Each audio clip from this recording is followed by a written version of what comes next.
patrons that the use of video recorders and flash photography is prohibited and request that all mobile phones are switched off. We hope you enjoy the show. Thank you. Good night.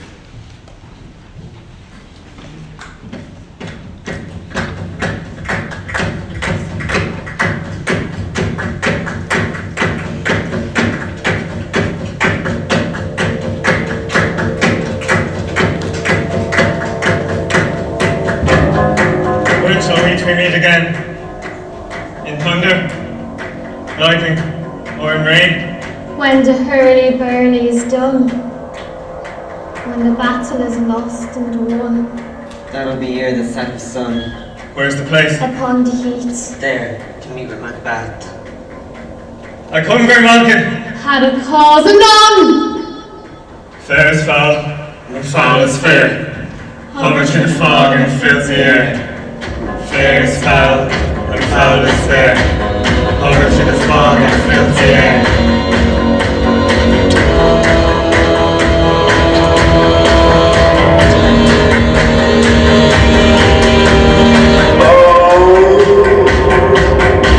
You're gonna lose your soul tonight. You're gonna lose your soul. You're gonna lose your soul tonight. She can report as soon as by her plight of the revolt of the new estate. This is the sergeant who, like a good and hardy soldier, fought against my captivity. Hail, brave friend, say to the king the knowledge of the royalists now disleafed. Doubtful it stood, as two spent humans that do cling together and choke their art. The merciless Macdonald, worthy to be a rebel for the multiplying villainies of nature do swarm upon him. From the western isles, occurrence and Gaelcholáiste is supplied, and fortune, on his damned quarrel smiling, showed like a rebel's war. But all's too weak, for brave Macbeth, well he deserves that name. Disdaining fortune with his brandished steel, with smokes and bloody execution, like valor's minion, he carved out his passage till he faced the slave, and ne'er shook hands nor bade farewell to him, till he unseamed him from the naves of the chops, and Bane, cousin worthy gentlemen! Mark, King of Scotland, Mark. No sooner justice had, with valor armed, compelled these skipping currents to trust their heels, than the Norwegian lords, surveying vantage, furbished arms and new supplies of men began fresh assaults. May not this our captains, Macbeth and Banquo? Yes, as far as the eagles and the herd alive. If I say sooth, I must report they weren't cannons overcharged with double cracks, so they doubly redoubled strokes upon the foe. Except they meant to bathe in reeking wounds or memorize the real go-go side, cannot tell, but I am faint, my gashes cry for help. Likewise, we come to yes that wounds, look at our surgeons. Who comes here? Oh, Lord, you came across. What a haste untrue as I should Oh, thank you, the king. Whence came thou with the So faith? wife, great king, where Norwegian banners flank the sky and fan our people cold. Norway himself, with terrible numbers, assisted by that most disloyal traitor, the Thane of Kildare, began a dismal conflict. To that blown as bridegroom, lapped in proof, confronted him with self-comparisons, point against point, rebellious arm against arm, curbing his lavish spirit. And to conclude, the victory fell on us. Great happiness! So we know the Norway's king craves composition, nor would we deign him burial of his men till he dispersed at St. Column's Inch $10,000 to our general use. No more! That Thane of Kildare shall deceive our bosom interest. God pronounce his present death! And with his former title brings Macbeth. See it done. He has lost, though Macbeth has won.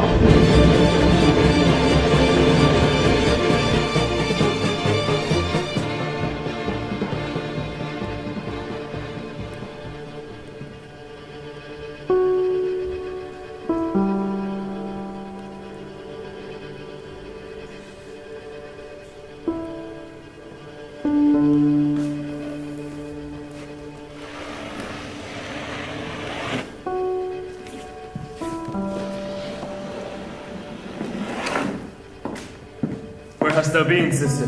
Killing swine. Sister, where thou? A sailor's wife had chestnuts in her lap, and munched, and munched, and munched. Give me, quoth I, a right thee witch, the rump-fed Runyon cried. Her husband's to Aleppo gone. Master of the tiger.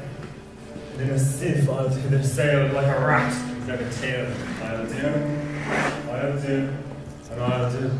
Other kind. I myself humble the other, and the very poor say alone on the quarters that they know the ship was carried. I'll drain thee dry as hail. Sleep shall neither night nor day hang upon his penthouse lid. He shall live, a man forbid. Weary said nights, 9 times 9 shall be dwindled, he and pine.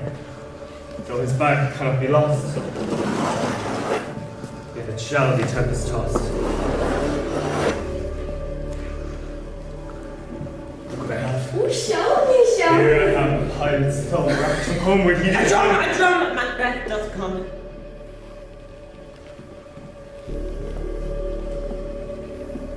The weird sisters, hand in hand, posters of the same hand, thus to go about, tries to line and tries to line and tries again to make up nine. The child's band.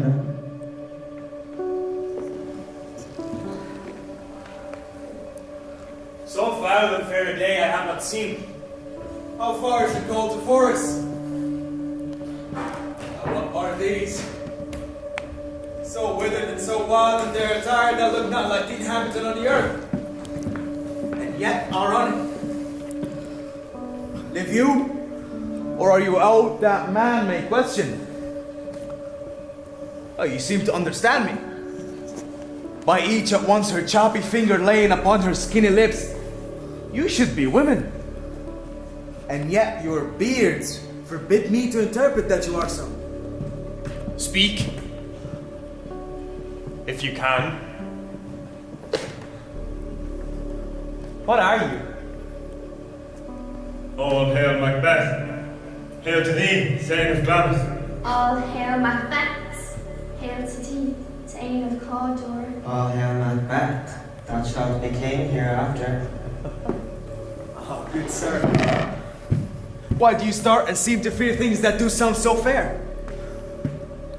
In the name of truth, are ye fantastical, or that indeed which outwardly you show? My noble partner, you greet with present grace and great prediction of noble having and of royal hope that he seems wrapped with all. To me you speak not. If you can look into the seeds of time and say which grain will grow and which will not, speak then to me, who neither beg nor fear your favors nor your hate. Hail. Hail. Hail. Blessed as Macbeth, and greater. Not so happy, yet much happier. Thou shalt get kings, though thou be none. So all hail Macbeth and Banquo. Banquo and Macbeth, all hail. Stay. You imperfect speakers, tell me more. By Simon's death, I know I am Thane of Glamis, but how of Cawdor? The Thane of Cawdor lives, and to be king stands not within the prospect of belief. Say, from whence you owe this strange intelligence, and why, upon this blasted heath, you do stop our way with such prophetic greeting? Speak! I charge you. The earth has bubbles as the water has, and these are of them. Whither are they vanished? Into the air. What seemed corporal melted as breath to the wind. Would they had stayed.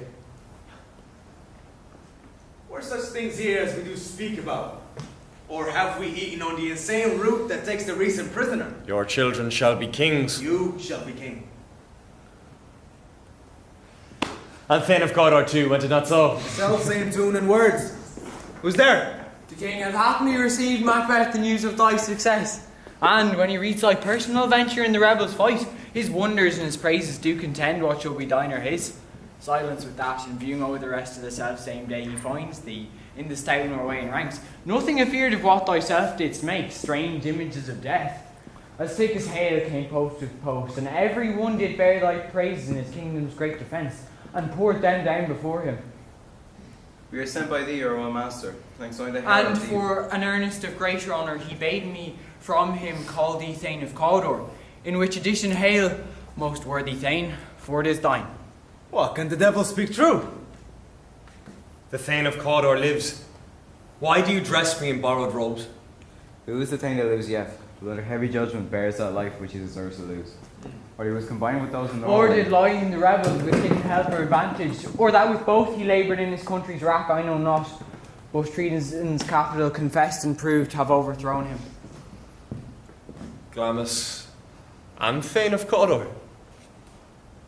The greatest is behind. Thank you for your pains.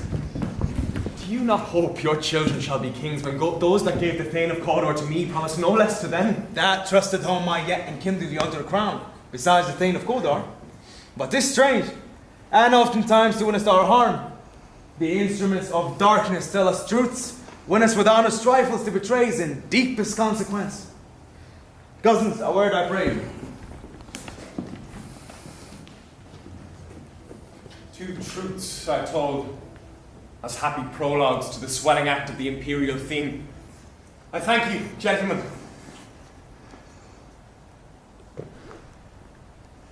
This supernatural soliciting cannot be ill. It cannot be good. If ill, why hath it given me earnest of success commencing in a truth? I am Thane of Cawdor. But if good, why do I yield to that suggestion whose horrid image doth unfix my hair and make my seated heart knock at my ribs against the use of nature? Oh, present fears are less than horrible imaginings. My thought, whose murder yet is but fantastical, shakes so my single state of man that function is smothered in surmise and nothing is but what is not. Look how our partner's wrath. If chance may have me king, why chance may crown me without my stir. New honours come upon him like our strange garments, cleave not to their mould, but with the aid of use. Come what may, time and the hour runs through the roughest day. Worthy Macbeth, we stay upon your leisure. Give me your favour. My dull brain was wrought with things forgotten. Kind gentlemen, your pains are registered where every day I turn the leaf to read them. Let us toward the king. Think upon what had chanced, and at an interim having waited, let us speak our free hearts each to other. Very gladly. Till then, enough. Come, friends. This execution done on Cawdor, not those in the commission yet returned. My liege, they are not yet returned, but I have spoken with one that saw him die, who did report that, very frankly, confessed his treasons, implored your highness's pardon, and set forth to be repentant. Nothing in his life became of my believing it. He died as one that had been studying his death to throw away the dearest thing he owned as 'twere a careless trifle. There's no art to find man's construction in the face. He was a gentleman on whom I built an absolute trust.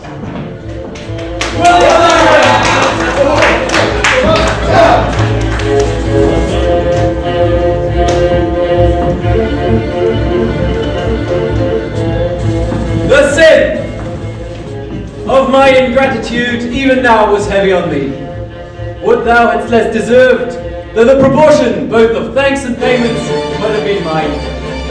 Thou art so far before that swiftest wings of recompense are slow to overtake thee.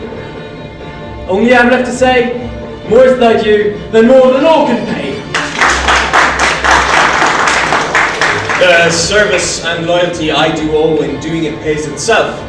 Your Highness's part is to receive our duties, and our duties are to your throne and state, children and servants, which do but what they should, by doing everything safe toward your love and honour.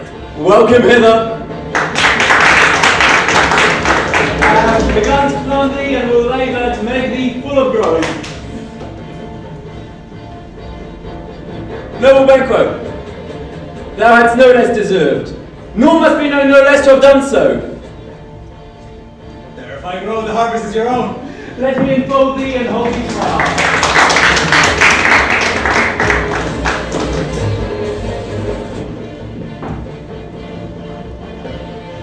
My plenteous joys, wantons and fullness seek to hide themselves in drops of sorrow. Sons, kinsmen, thanes, and you whose places are the nearest, Now we will establish our estate upon our eldest, Malcolm, whom we name hereafter Prince of Cumberland.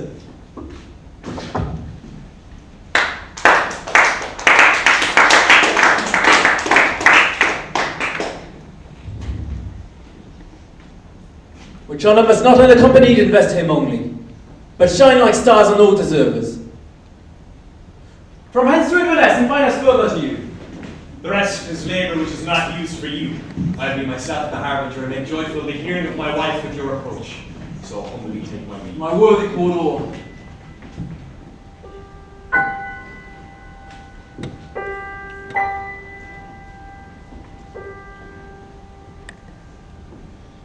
The Prince of Cumberland.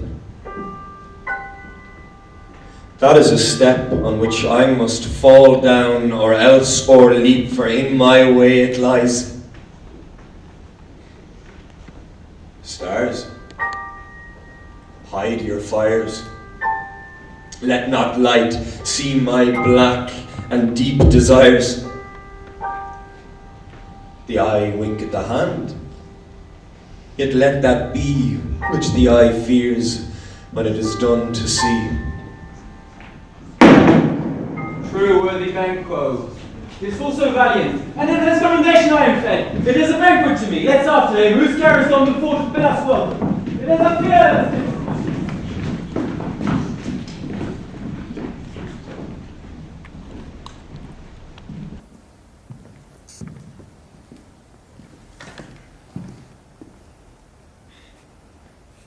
They met me in the day of success, and I have learned by the perfectest report that they have more in them than mortal knowledge. When I burned in desire to question them further, they made themselves air into which they vanished. Whilst I stood wrapped in the wonder of it, came missives from the king, who all hailed me Thane of Cawdor. By which title before those weird sisters saluted me and referred me to the coming on of time, with hail, King that shalt be. This I have thought good to deliver thee, my dearest partner of greatness, so that thou mightest not lose the dues of rejoicing by being ignorant of what greatness is promised thee. Lay to thy heart and farewell.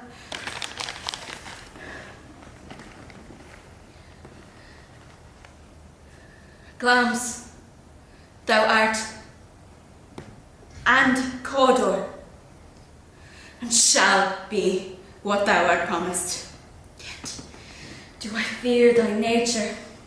It is too full of the milk of human kindness to catch the nearest way. Thou wouldst be great, art not without ambition, yet without the illness should attend it.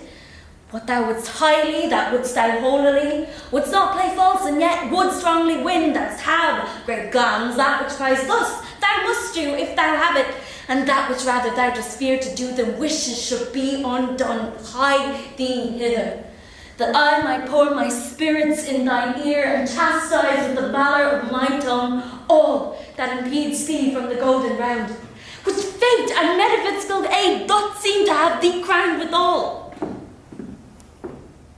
What is your tidings? The king comes here tonight. Thou art man to stay. Is not thy master with him, who were it so would have informed for preparation? So please you, it is true. Our Thane is coming.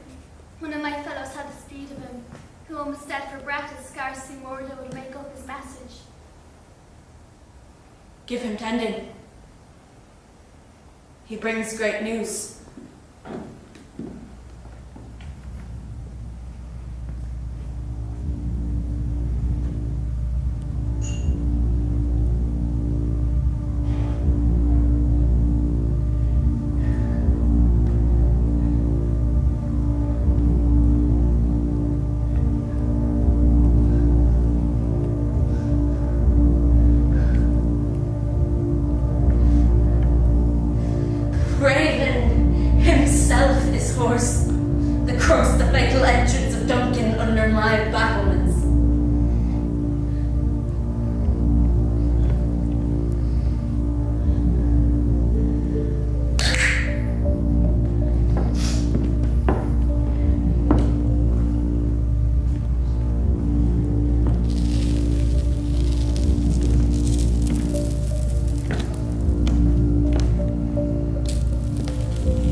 unsex me here and fill me from the crown to the toe top full of direst cruelty. Make thick my blood. Stop up the access and passage to remorse, that no compunctious visitings of nature shake my felt purpose, nor keep peace between the effect and it. Come to my woman's breast and take my milk for gall, you murdering ministers, wherever in your sightless substances you wait on nature's mischiefs. Come, thick night, and pall me in the dullest smoke of hell, that my keen knife sees not the wounded legs. For heaven, keep the mother condemned to hell.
Provided for, and you shall leave this night's great business into my dispatch, which shall to all our nights and days to come give solely sovereign sway and masterdom. Will speak further? Only look up clear. To alter favour ever is to fear. Leave all the rest to me.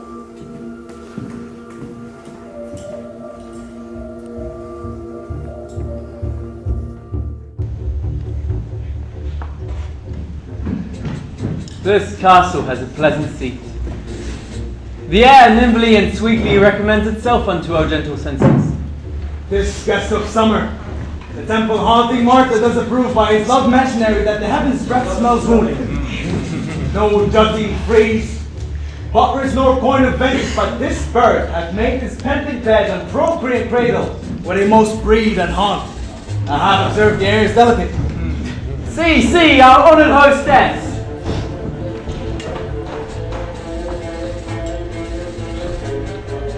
The love that follows us sometimes is our trouble, which still we think as love. Herein I teach you how you shall bid God yield us for your pains, and thank us for your troubles.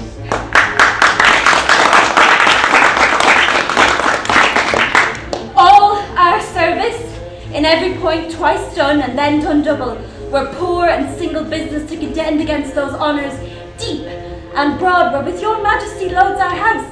For those of old, and the late dignities heaped up to them, we rest your hermits.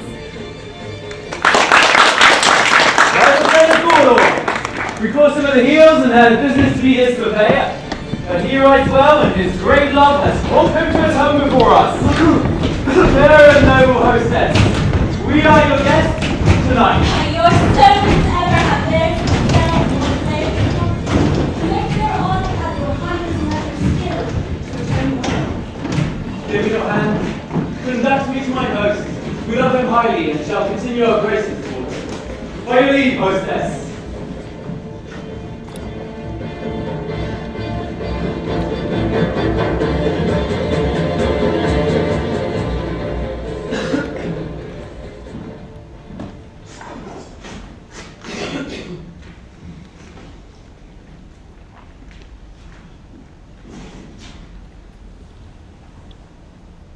If it were done when 'tis done, then 'twere well were done quickly.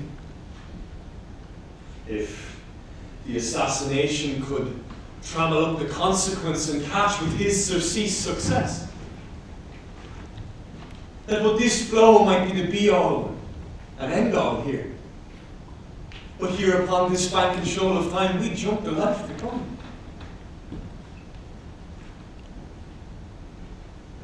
But in these cases, we still have judgment here.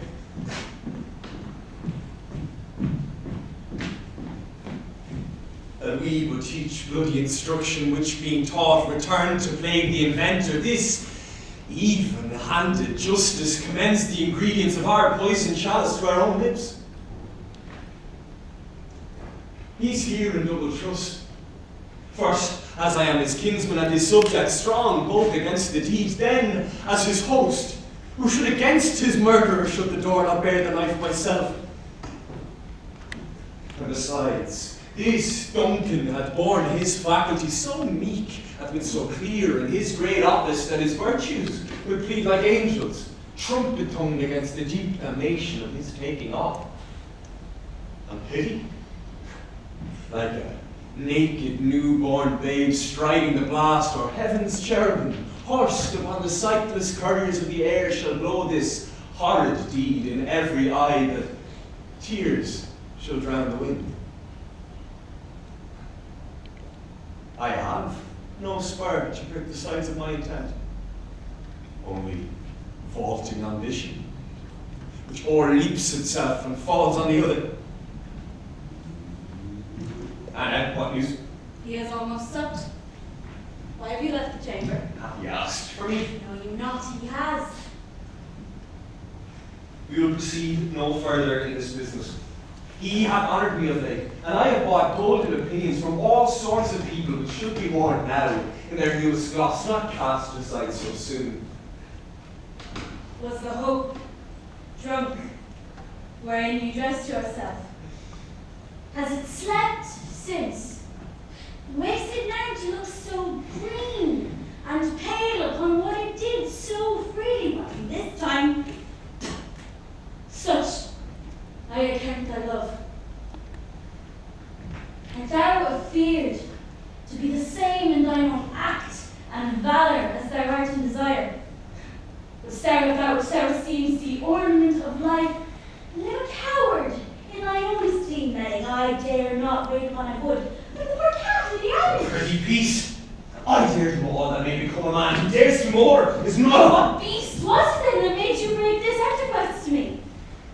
When you durst do it, then you were a man.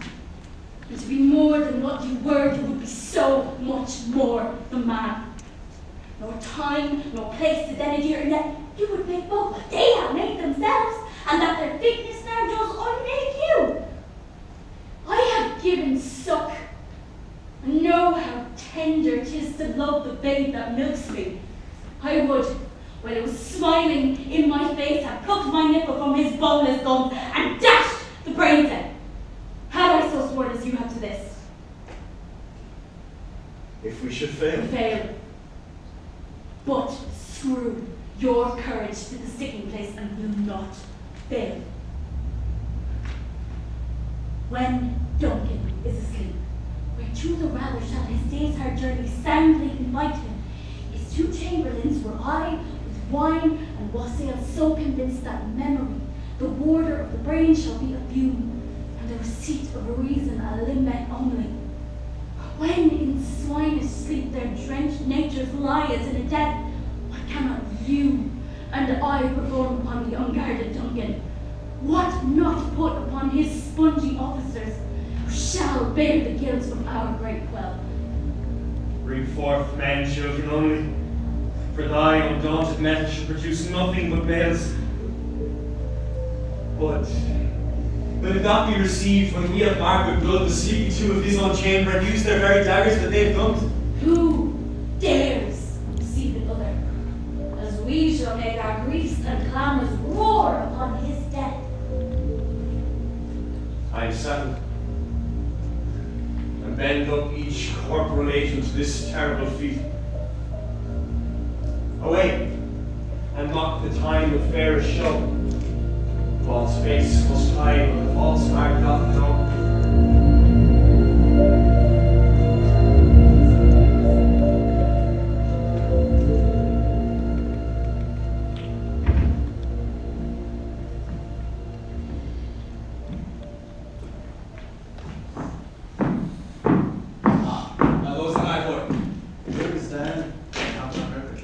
goes down at 12. I think it's later, sir. Oh, there's my sword. There is husbandry in heaven, their candles are all out. Take thee that too. A heavy summon's light like led upon me again, I would not sleep. Merciful powers restrain in me the cursed thoughts that nature gives way to repose. Who's there? A friend. What, sir? Not yet arrested. The king's event. He had been unusual pleasure and sent great fortified gesture opposite. This diamond he greets me wife of ocean by the name of most kind hostess and shut up and measured us content. But being unprepared, our will became the servant to effect, which else should free have brought.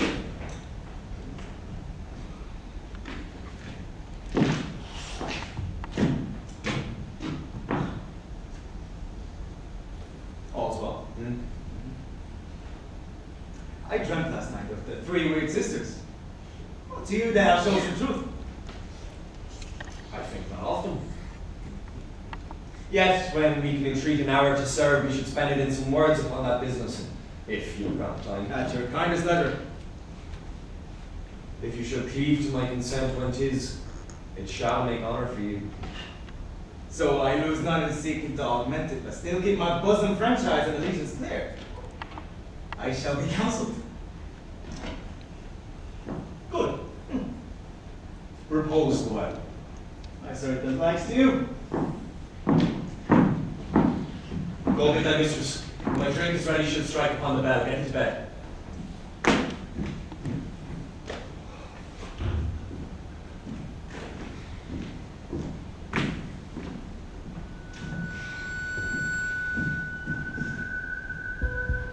This is a dagger which I see before me. A handle toward my hand, come, let me clutch thee. I have thee not, and yet I see thee still.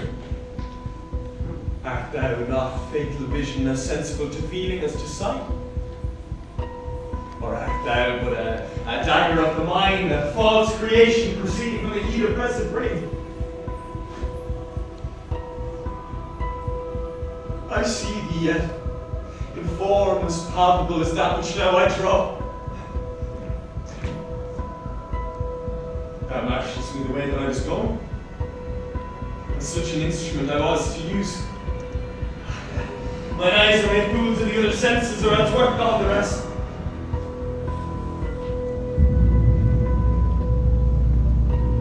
I see thee still, and on thy blade and judging gouts of blood which was not so before. There is no such thing. It is the bloody bead business which intrudes dust in mine eyes.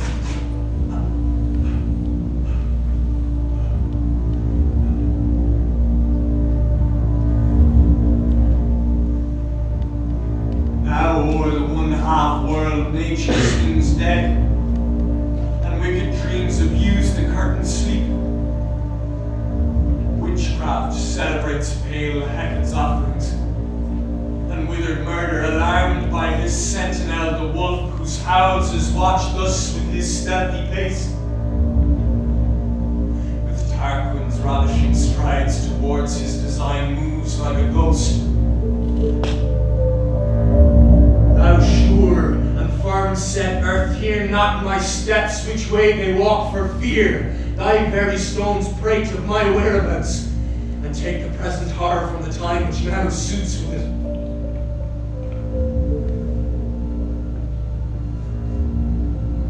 Whiles I fret, he lives. Words to the heat of deeds true cold breath gives. I go, and 'tis done. The bell invites me. Hear not, Duncan, for it is a knell that summons thee to heaven or to hell.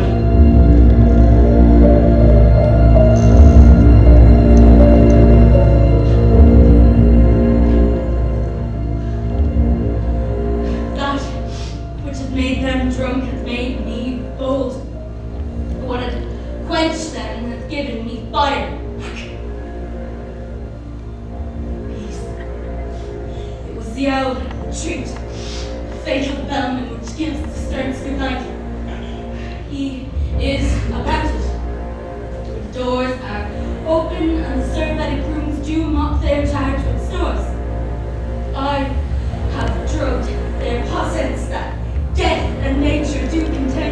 them whether they live or die. Who's dead? I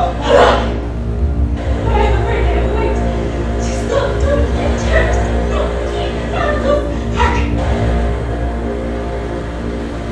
They laid the dagger ready. He could not miss them.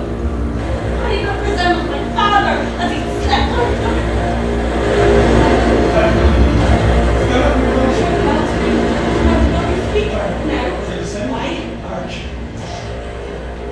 Who lies in the second chamber? Donnelly. This is a sorry sight. From the spot to say a sorry sight.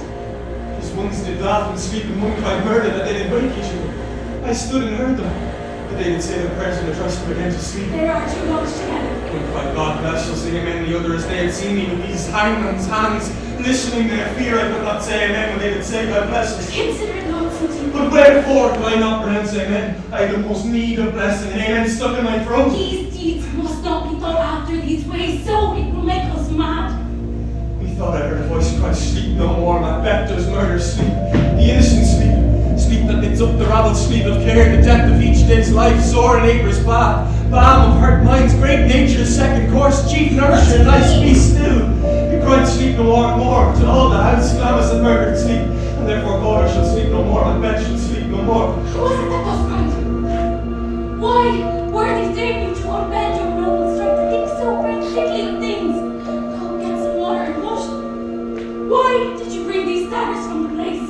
They must be right there, go carry them. I know no more. I'm afraid to think of what I've done, look at again, I dare not. Give for purpose, give me the daggers. The sleeping and the dead are but as pictures. 'Tis the eye of childhood that fears a painted devil. If you do bleed, I'll fill the faces of the grooms with all, for it must seem their guilt. Whence is that knocking? How is it with me when every noise appalls me? When all on great Neptune's ocean wash this blood clean from my hand? No. This by hand would rather the multitude in the seas and carnity make the green ones red. My hands are of your colour now, but I'm ashamed to wear a heart so white.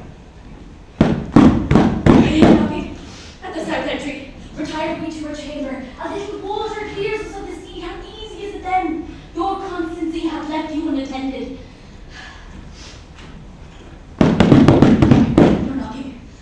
Get on your nightgown lest occasion calls and shows us to be watchers. Be not lost so poorly in your thoughts. But to know my deed were best not know myself. Awake, Duncan, with thy knocking high would thou couldst.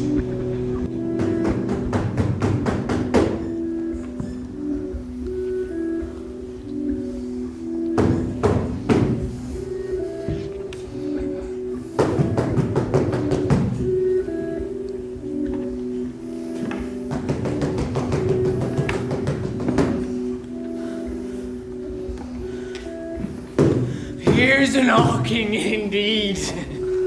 If a man were porter of Hellgate, he should have old turning the key.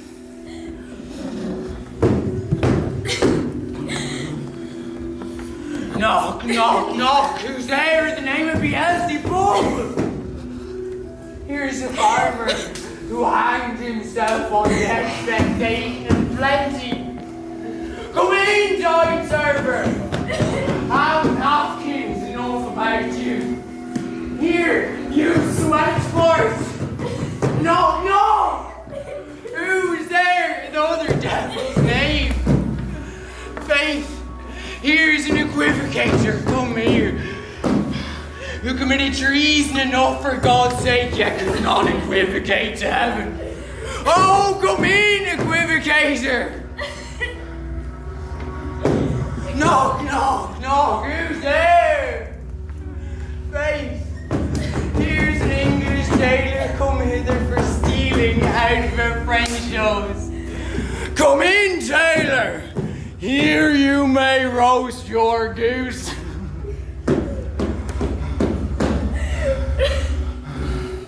Knock, knock, never reply. What are you?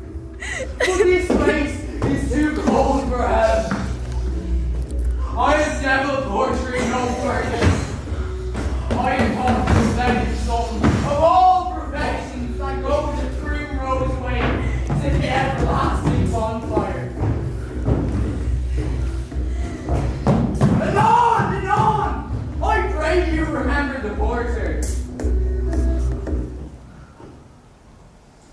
late, friend? Are you went to bed? Did you do guys so late? Faith, sir, we were carousing till the second cock, and drink, sir, is a great provoker of three things. And what three things does drink especially provoke? Marry, sir, sleep, urine, and nose painting. Lechery, sir, it provokes and unprovokes. It provokes the desire, but it takes away the performance. Much drink may therefore be said to be an equivocator with lechery. It makes him and it mars him, sets him on and takes him off, persuades him and disheartens him, makes him stand to and not stand to. In conclusion, equivocates him in his sleep and giving him the lie. I believe drink gave thee the lie last night. That it did, sir. It's a very throat on me, but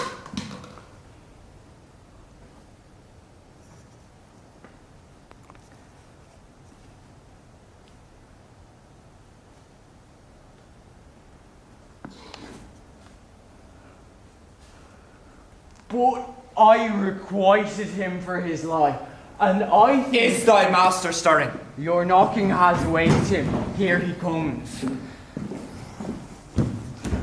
Good morrow, noble sir. Good morrow, both. Is the king stirring, worthy thing? Not yet. He did command me to call timely on him. I have almost slipped the hour. I'll bring you to him.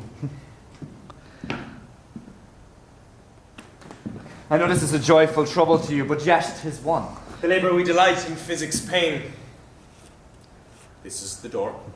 I make so bold to call, for 'tis my limited service.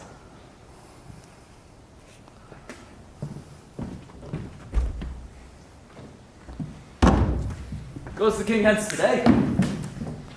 He does. He did appoint it so. The night has been unruly. Where we lay our chimneys were blown down, and as they say, lamentings heard in the air. Strange screams of death prophesying of dire combustion and new events hatched to the woeful time.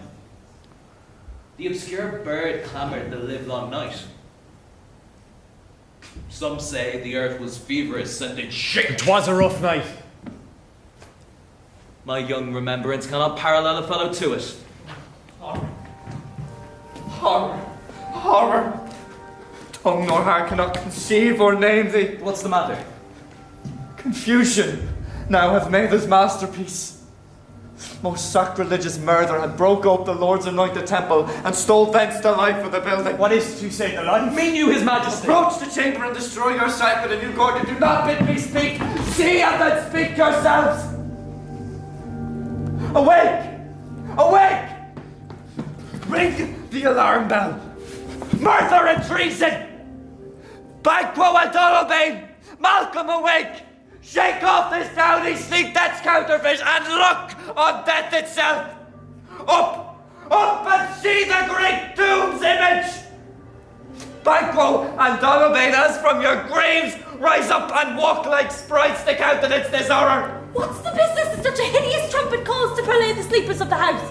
Speak! Oh, gentle lady, 'tis not for you to hear what I can speak. The repetition of it in woman's ear would murder as it... Banquo. Banquo. Our royal master's murdered. Whoa! Alas, what, in our house? Don't rule anywhere. Hear thou art really contradict thyself and say it is not so. And I died an hour before this chance I'd lived a blessed time. For from this instant there is nothing serious in mortality. All is but toys. Renown and grace is dead, the wine of life is drawn, and the mere lees is left this fall to brag of. What is amiss? You are, and do not know it. The spring, the head, the fountain of your blood is stopped, the very source of it is stopped. Your royal father is murdered. By whom? Those of his chamber seem to have done it. Their hands and faces were all badged with blood. So were their knives which unwiped we found upon their pillows. They stared and were distracted. No man's life was to be trusted with them. Oh yet I do repent me of my fury that I did kill them.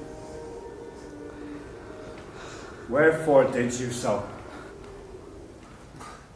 And who can be wise, amazed, temperate and furious, loyal and neutral in a moment? No man. The expedition my violent love outrun the paws of reason. There lay Duncan, his silver skin laced in his golden blood, and his gashed stabs looked like a breach in nature for rune's wasteful entrance. There, the murders steeped in the colour of their trade, their daggers unmannerly breached with gore. Who could refrain? That had a heart to love, and in that heart courage to make love known. Help me, hence, how? Look to the lady.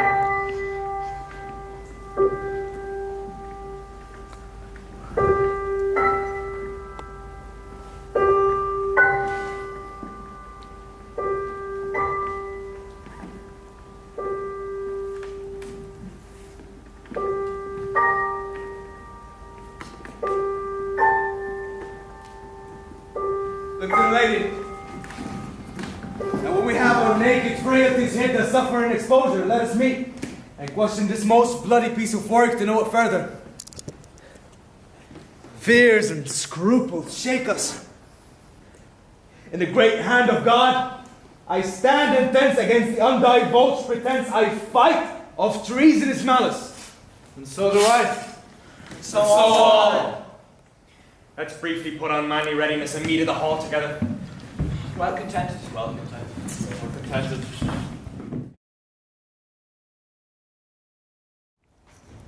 What will you do? Let's not consort with them. To show an unfelt sorrow is an office which the false man does easy. Honour to England. To Ireland I separated fortunes will keep us both the safer. Here there are daggers in men's smiles, the near in blood, the nearer bloody. This murderer's shaft that shot had not yet lighted, and our safest way is to avoid the aim. Therefore to horse, and let us not be dainty of leave taking. There's warrant in that theft which steals itself, and there's no mercy left.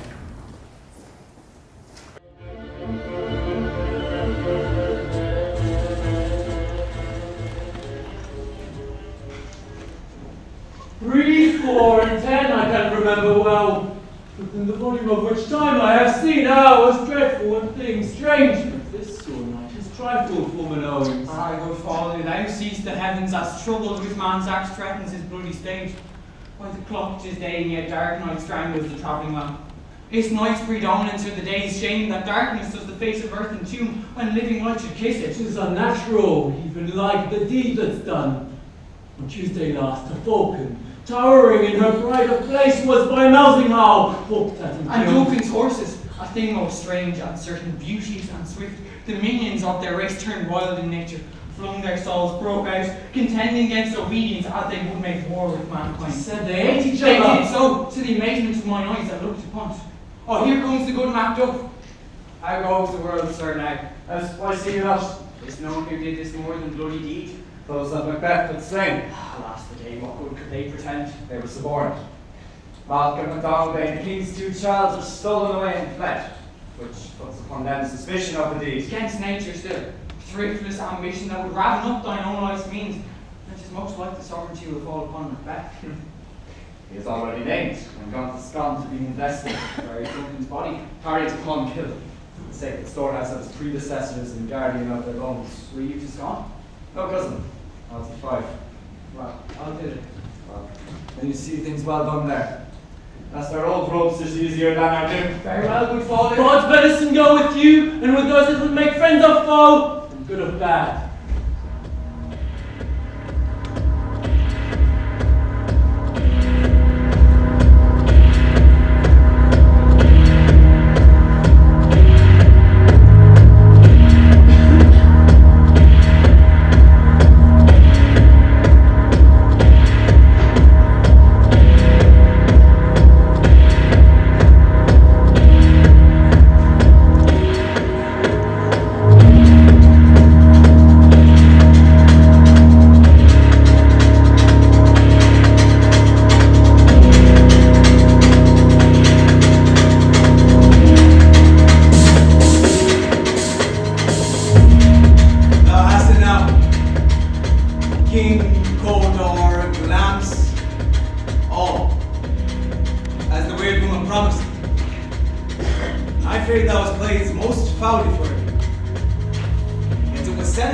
stand in thy posterity, but that myself should be the root and father of many kings.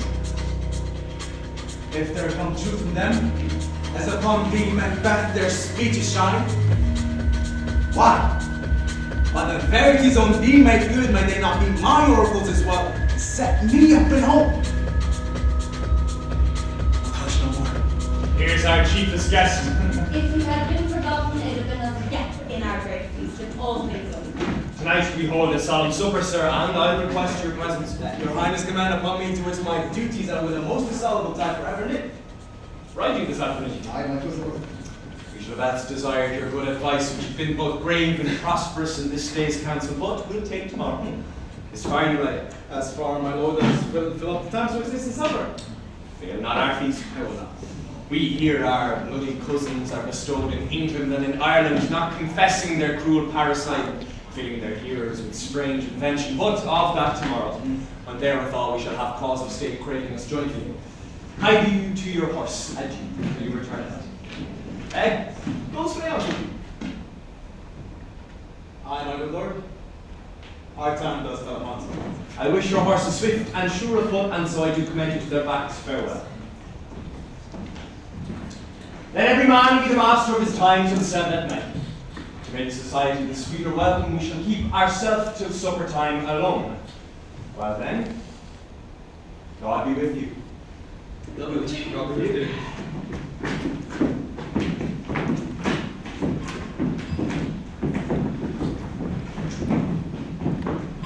Sirrah, a word with you.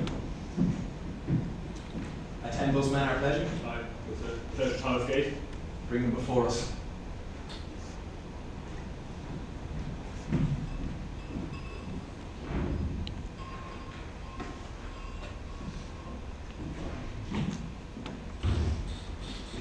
To be thus is nothing but to be safely thus.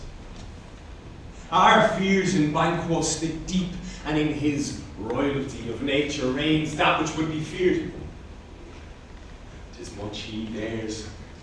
And to that dauntless temper of his mind, he hath a wisdom that doth guide his valour to act in safety. And there is none but he whose being I do fear, and under him my genius is rebuked, as it is said Mark Antony's was by Caesar. He chid the sisters when first they put the name of king upon me and bade them speak to him. Then, prophet-like, they hailed him father to a line of kings. Upon my head they placed a fruitless crown and put a barren sceptre in my bright, thence to be wrenched with an unlineal hand, no son of mine succeeding. If it be so, for Banquo's issue have I filed my mind. For them, the gracious Duncan hath I murdered, put rancours in the vessel of my peace, only for them. And mine eternal jewel given to the common enemy of man to make them kings, the seed of Banquo kings. Rather than so, come fate into the list and champion me to the utterance. Who's there?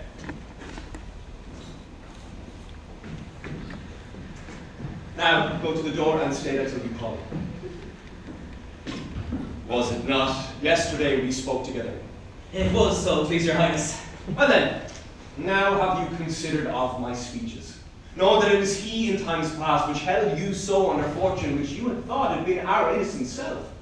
This I made good to you in our last conference, passed in probation with you how you were born in hand, how crossed the instruments who wrought with them, and all things else that might to half a soul or to a notion crazed, say thus did Banquo. You made a note of us. So, and went further, which is now the point of our second meeting. Do you find your patience so predominant in your nature that you can let this go? Are you so gospelled to pray for this good man and for his issue, whose heavy hand hath bowed you to the grave and beggared yours forever? Oh, we are men, my liege. Aye, in the catalogue we go for men, as hounds and greyhounds, mongrels, spaniels, curs, chows, water rogues, and demi-wolves are clept all by the name of dogs. The valued file distinguishes the swift, the slow, the subtle, the housekeeper, the hunter, every one according to the gift which bounteous nature hath in him closed. whereby he does receive a particular addition from the bill that writes them all alike, and so of the men. Now, if you have a station of the file, none of the worst rank of manhood say it, and I will put that bloody business into your bosoms, whose execution take your enemy off, grapple you to the heart and love of us, who wear our health but sickly in his life, which in his death were perfect. I am one, my liege, whom the vile blows and buffets of the world have so incensed that I am reckless when I do despite the world. And I another, so weary with disasters, tugged with fortune, that I'd set my life on any chance to mend it or be rid on it. Both of you know Banquo as your enemy? True, my lord. So is he mine, and in such bloody distance that every minute of his being thrusts against my nearest of life. And though I could with bare-faced power sweep him from my sight and bid my will about it, yet I must not, for certain friends that are both his and mine, whose loves I may not drop, but wail his fall, whom I myself struck down. And thence it is that I to your assistance do make love, masking the business from the common eye for sundry weighty reasons. We shall, my lord, perform what you command us. Your spirits shine through you. Within this hour at most, I will advise you where to plant yourselves, acquaint you with the perfect spy of the time, the moment on't, for it must be done tonight. And something from the palace. Always thought that I require a clearness, and with him to leave no rubs nor botches in the work. Fleance's son, whose absence is no less material to me than of his father's, must embrace the fate of that dark hour. Resolve yourselves apart, I'll come to you anon. We are resolved, my lord. I'll come to you anon, abide with him.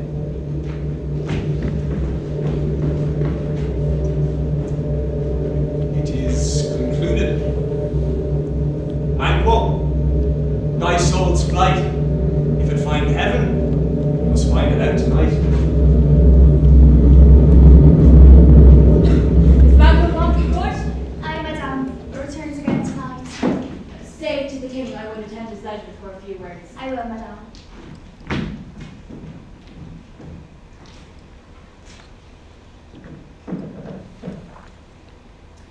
Noughts had, all spent. Where our desire is got without content. 'Tis better to be that which we destroy than by destruction dwell in doubtful joy. And now, my lord, why do you keep alone of sorriest fancies your companions making, using those thoughts which should indeed have died with them they think of? Things without all remedy should be without regard. What's done is done. We have scotched the snake, not killed it. She'll close and be herself, whilst our poor malice remains in danger of her former tooth. No, but let the frame of things disjoint. Both worlds suffer, ere we will eat our meal in fear and sleep in the affliction of these terrible dreams that shake us lightly. No, better be with the dead, whom we to gain our peace have sent to peace, than on the torture of the mind to lie in restless ecstasy. Duncan is in his grave. After life's fitful fever, he sleeps well. Treason has done his worst, nor steel, nor poison, malice domestic, foreign levy, nothing can touch him further. Come on.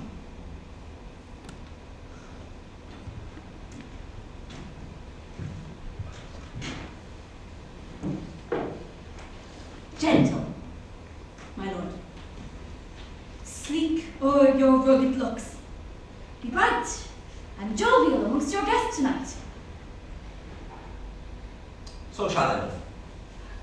And so I pray be you. Let your remembrance apply to Banquo, present him eminence both with eye and tongue, unsafe the while that we must lave our honours in these flattering streams and make our faces visits to our hearts, disguising what they are. You must leave Oh, this. full of scorpions is my mind, dear wife. Thou knowest that Banquo in his flails lives. But in them nature's copies not returned. There's comfort yet. They are assailable. Then be thou charmed.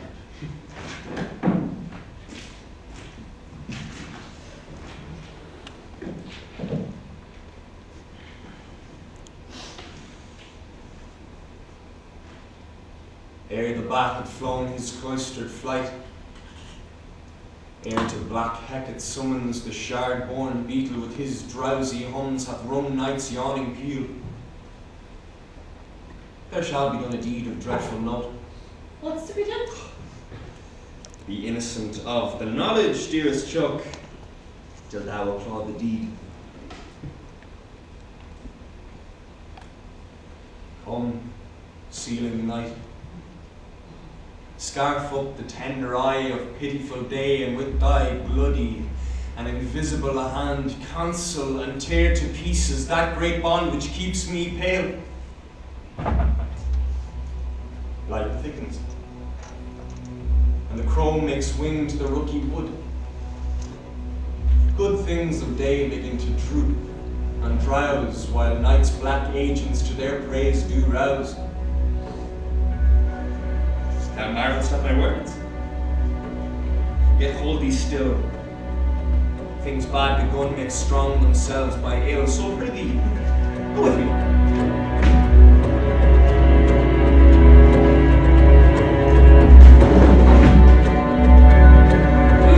Join with us. He needs not our mistrust, since he delivers our offices and what we have to do to the direction just. He'll stand with us. The West yet glimmers with some streaks today. Now spurs the latent traveller apace to gain the timely in, and here approaches the subject of our watch. I'm Rehearsals. Dead to see, those that are within enough expectation already are in the court. His horses go about. Off mine. What he does usually is all men do for pence to the palace gate making their walk. Alive! Stand to it.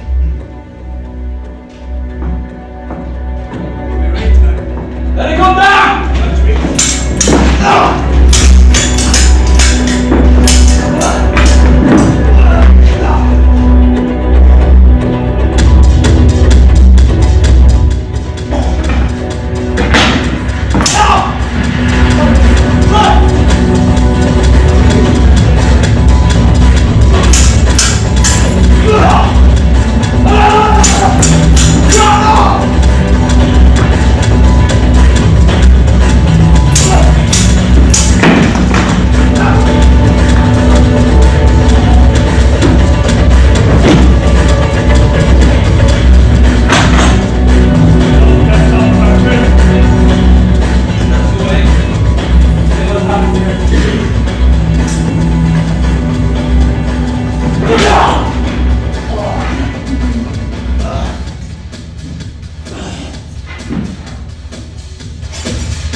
Macbeth in the royal banquet.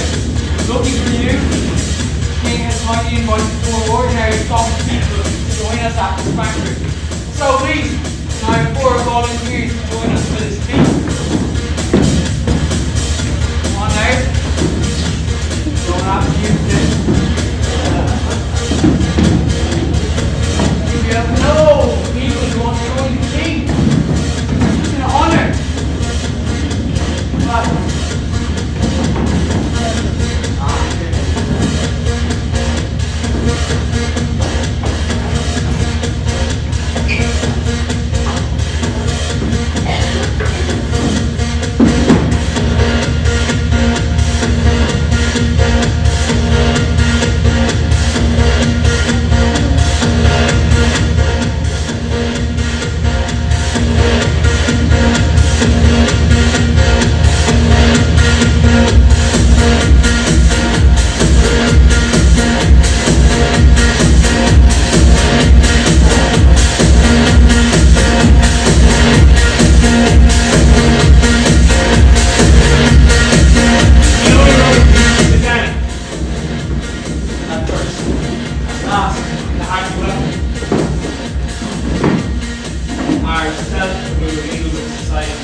Look, that we determine.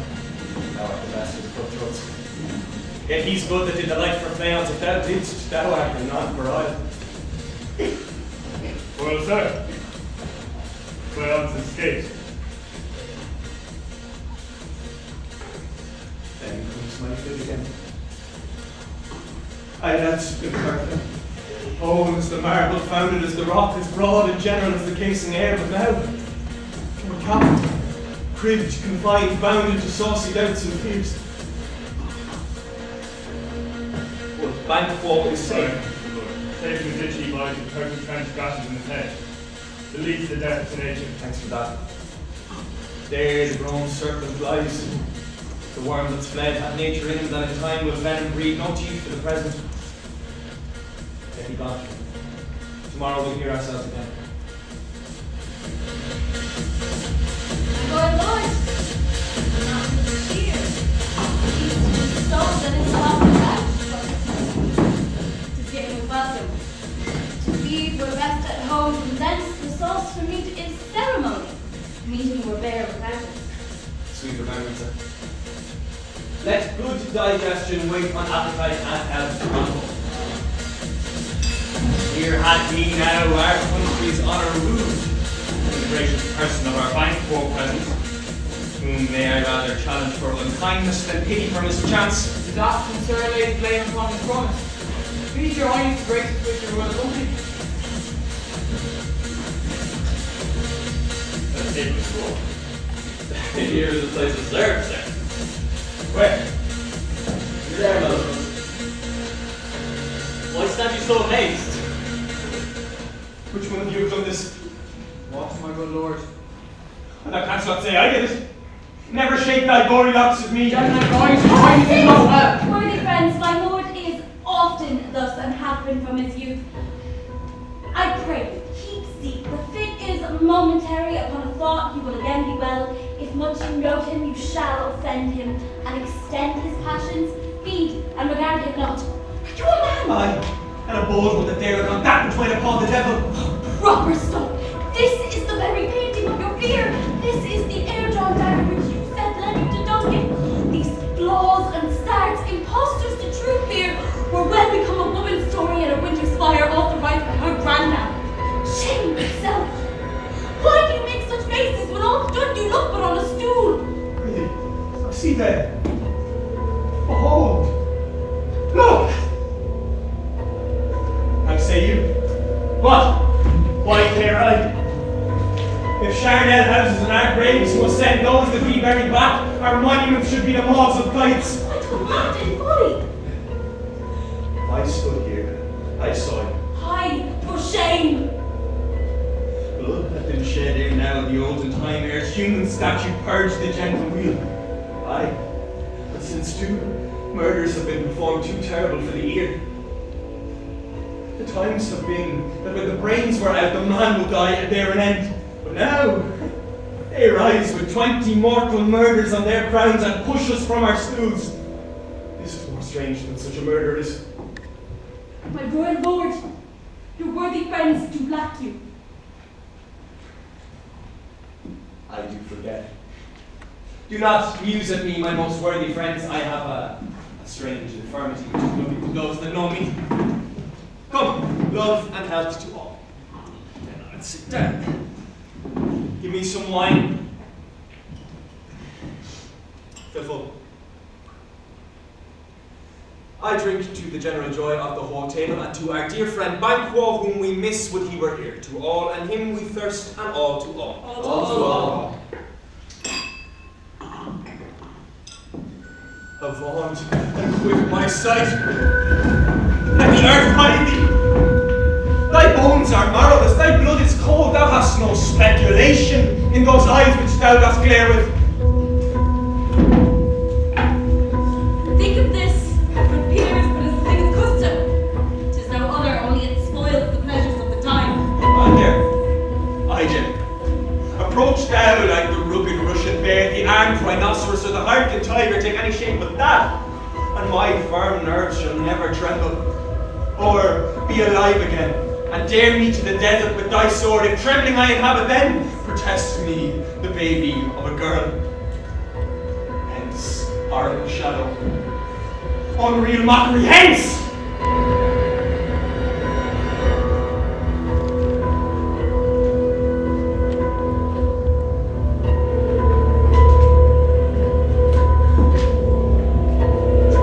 Why so, being gone, I am a man again. Pray, sit still.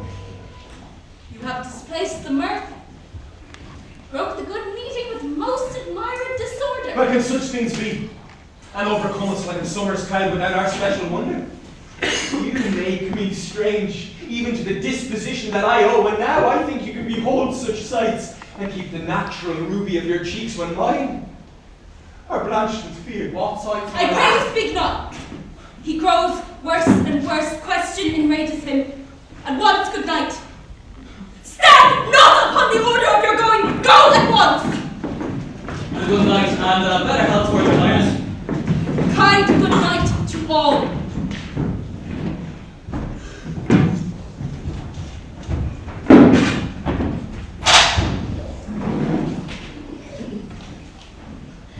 It will have blood. They say blood will have blood. Stones have been known to move and trees to speak.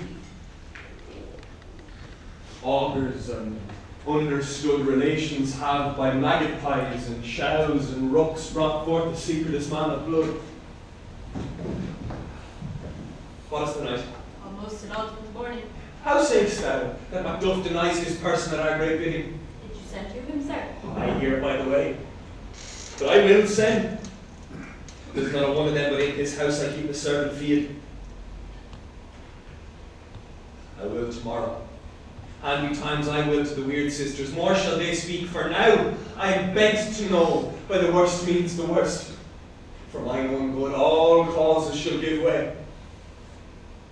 I'm in blood stepped in so far that should I wait no more, returning were as tedious as going o'er. Strange things I have in head that will to hand, that must be acted and it may be scanned. You lack the nature of all seasons. Sleep. Come, we'll to sleep. My strange and self-abuse is the initiate fear that wants hard use. We are yet but young indeed.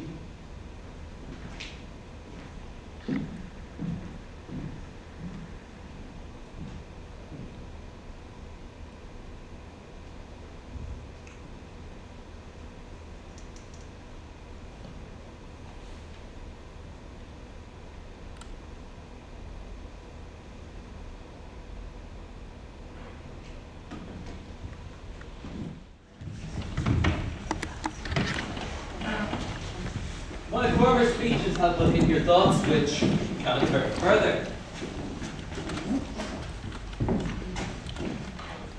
All I say is things have been strangely born. The gracious Duncan was pitied of Macbeth. Marry, he was dead.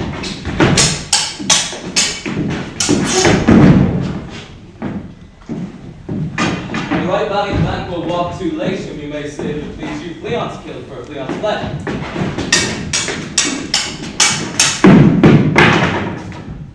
Men must not walk too late. You cannot want the thought how monstrous it was for Malcolm and for Donald Bain to kill their gracious father.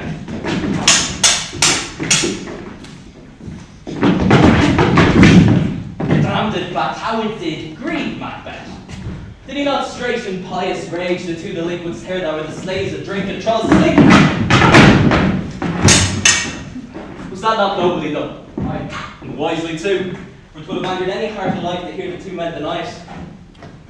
So I say he has borne all things well. And I do think that had he Duncan's sons under his key, and as it pleased heaven he shall not, they should find what twere to kill a father, so should bless peace! For from broad words and his noted absence at the tyrant's feast, I hear Macduff lives in disgrace. Ah. The son of Duncan from whom this tyrant holds due birth lives in the English court, and is received of most pious Edward with such grace that the malevolence of fortune nothing takes from his high respect.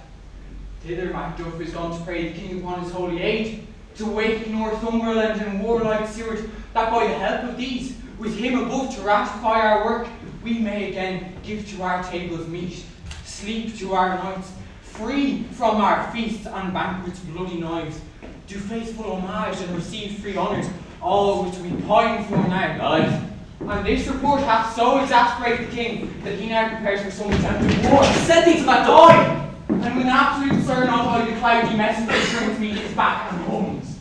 As we should say, you'll rue the time that calls me with his answer. Let that advise him to a caution to keep what distance his wisdom may provide. Fly to the court of England and hope this message ere he comes, that he soon may return to this, our suffering country under a hand accursed. I'll send my prayers with him.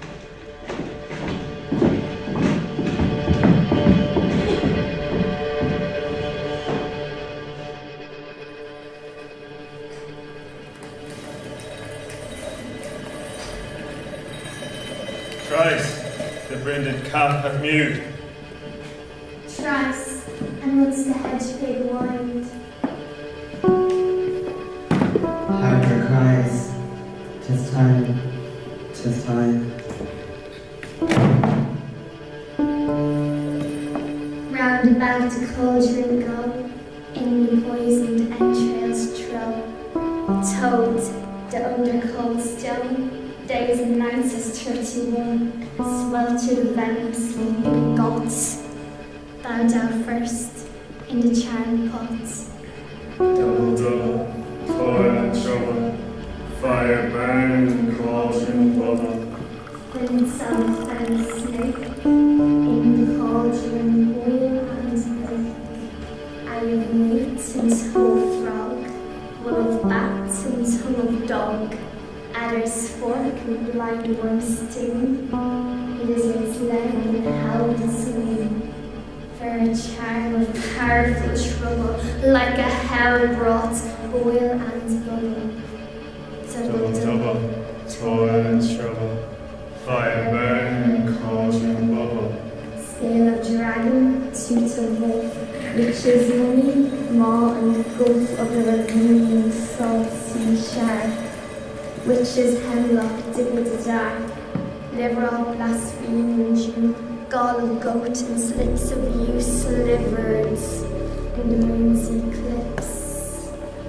Nose of Turk and Tartar's lips, finger of birch strangled babe, bitch delivered by a drum. Make the world sick and slam, and add thereto a tiger's cauldron for the ingredients of our cauldron.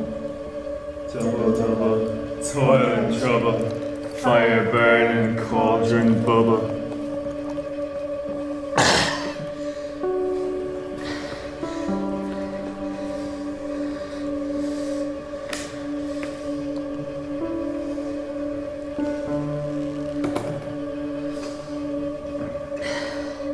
By the breaking of my thumbs, something wicked this way comes.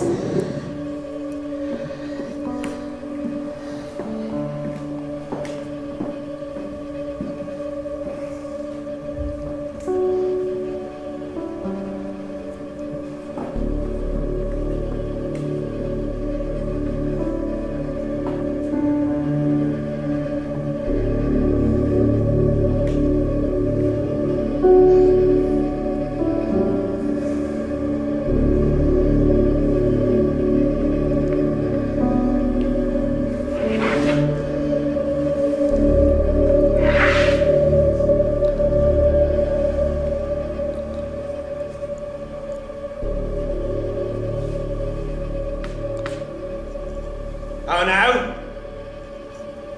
You secret black and midnight hags.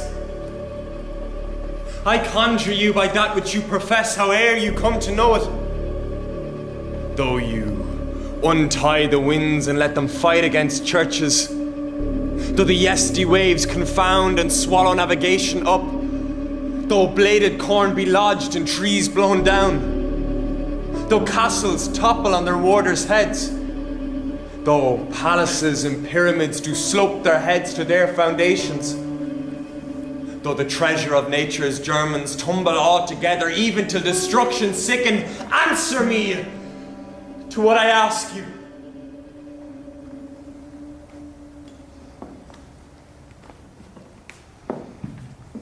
Speak. Demands. We'll answer. Saved down would rather hear from our mouths, from our masters. Call him. Let me see him. Come, high or low. Thyself in office death you show.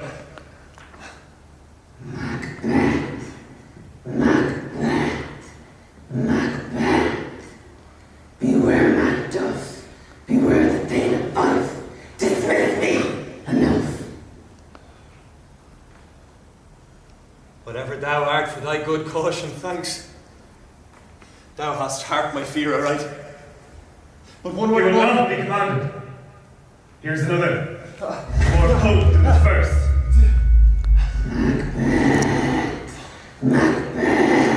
And I 3 years I hear thee. Be bloody, bold, and resolute. Loud to scorn the power of man, for none of woman born shall harm Macbeth. Then live, Macduff. What need I fear of thee? Yet I'll make assurance double sure and take a bond of faith. Thou shalt not live, that I may tell pale-hearted fear it lies and sleep in spite of thunder. Oh! Be lie-mettled, proud, and take no care who chafes, who frets, or where conspirers are. Macbeth shall never vanquish thee until great Burnham Wood, to high Dunsinane Hill, shall come against him.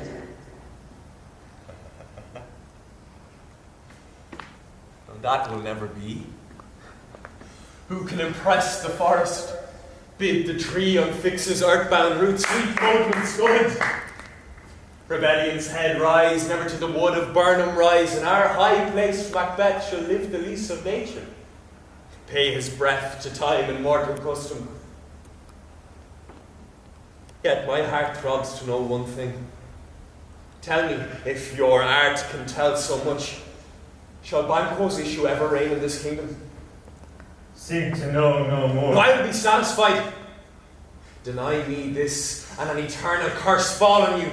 Let me know. Show. Show. Show. Show his eyes, and grieve his heart. Come like shadows, so depart. Thou art too like the spirit of Banquo down. Thy crown does sear mine eyeballs, and thy hair, thou other gold-bound brow, is like the first. A third is like the former. Filthy hags, why do you show me this? A fourth? Oh, starved eyes.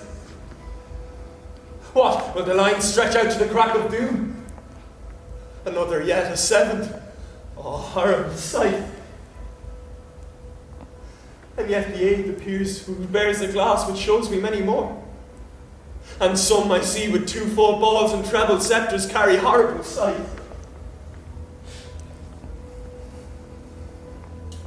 But now I see 'tis true. For the blood-boltered Banquo smiles upon me and points at them for his. What? Is this so? Aye, sir. All this is so. If why stands Macbeth thus amazingly? Come, sisters, cheer we his sprites, and show the best of our delights. I'll try in the air to give a sound, while we perform our art ground. But this great king may kindly say, our duties did his welcome pay.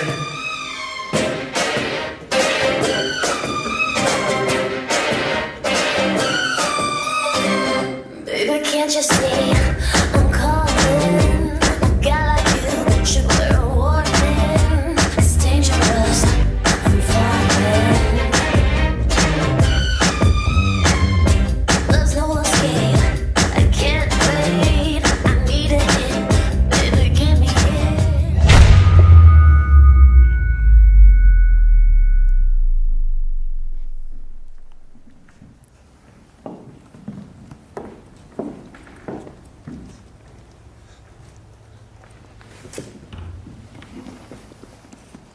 Where are they? Gone? Oh, let this pernicious hour stand I accursed in the calendar. Come in, without there. What is your grace's will? Saw you the Weird Sisters? No, my lord. Well, came they not by you? No, indeed, my lord. Infected be the air whereupon they ride, and damned all those that trust them. I did hear the galloping of a horse who was to come by. 'Tis 2 or 3, my lord, that bring you word. Macduff is fled to England. Fled to England?